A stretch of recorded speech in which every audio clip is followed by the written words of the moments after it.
Hello everybody, this is Janice.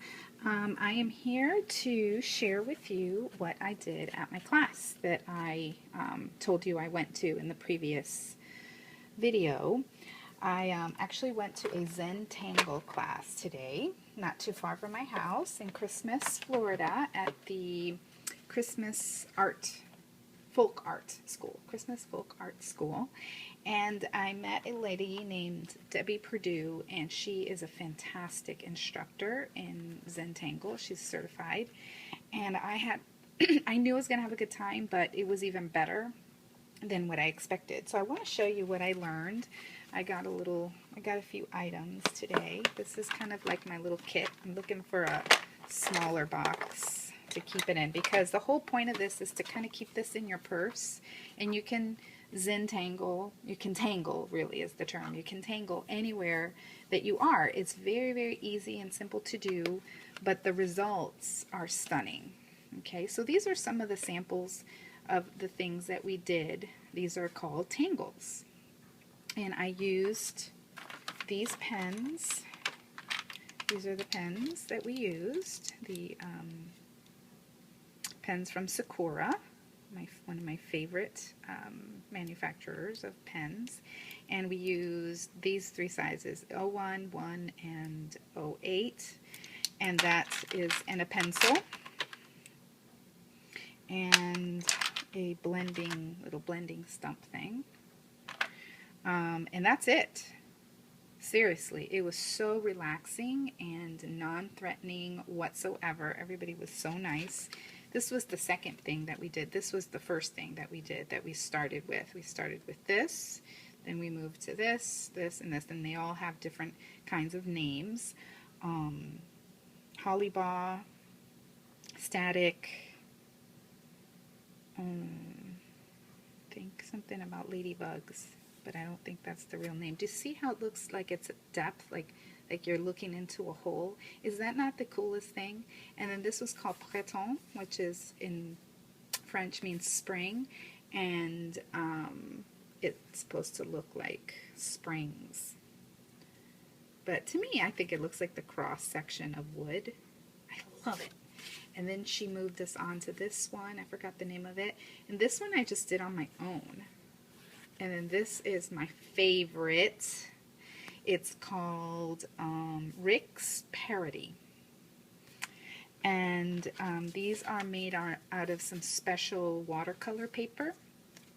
This paper is watercolor paper, ZenTangle paper. And you're supposed to write on the back. Oh, this is called Crescent Moon. That's what that's called. And you're supposed to sign it and write your name on each one every time you create one. Then this keeps them nicely in your purse. And you can also make these on black. And so then you would use white gel pen and a white charcoal white pencil. And I bought this Totally Tangled book. And it's just filled, and this is by Sandy Steen Bartholomew. And it is just like all the basics of ZenTangle. So I'm excited about this, really excited. And so this is my smash book. And I've been kind of hoarding this book. I haven't really done anything with it. So I think that's what I'm going to do. I'm going to smash my pattern ideas, and just when I play around, like, see, this was the latest Rick's Parody that I did. I was just playing around. I am not kidding you. My husband looked and at what I did. See, here's another one. I was just playing. And he goes, "You got to be kidding me. What kind of tools did you use? Did she have a special mathematical formula? I mean, what did you learn? What does it have to do with blah, blah, blah, blah formula?" And, you know, because my husband's more of the scholarly type, and no, if something had to do with math, yeah, I wouldn't be there on a Saturday learning it. And then, like, I journaled about it, and then I started kind of ZenTangle doodling around it. It's so addicting. Oh my goodness. So I love it. And then I did this. I really love this. And then there was this about making beads. And then she gave us our little kit that we got with the class in this beautiful paper envelope. That right there, when I sat down and this was in my little spot and it had my pens and all the things I was going to need for class, I mean, that just made it right there. This beautiful, and I can't remember what it's called, but it's made out of a certain plant. That looks like a fern to me right there, but look. I love this. I mean, that just, and then after we were done with our class, oh look, and there I journaled and I ZenTangled an arrow. Yep. Totally loving this art form. And I'm hoping that some of you will join me. February 9th, it's a Saturday. There's going to be another class. Google the Christmas Folk Art School or go to their Facebook page, and you can call them and sign up for it. I'm going to take another class.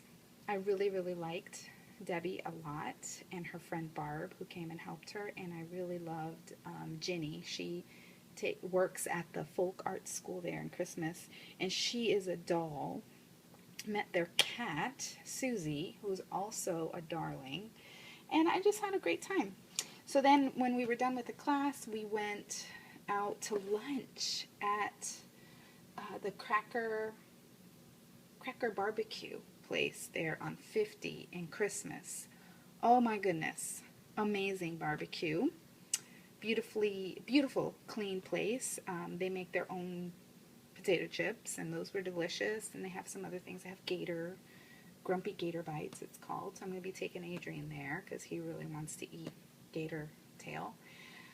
Yeah, so if you're from the area, I really encourage you to do this because it lends itself to scrapbooking and card making, and you can use it with your die cut machine because I know you can, because I'm going to be trying that out. And I saw some examples that Debbie had where she took a die cut and she tangled all inside it and put it on a card or on a scrapbook page. So let's look into that, okay? Thanks for watching. Bye.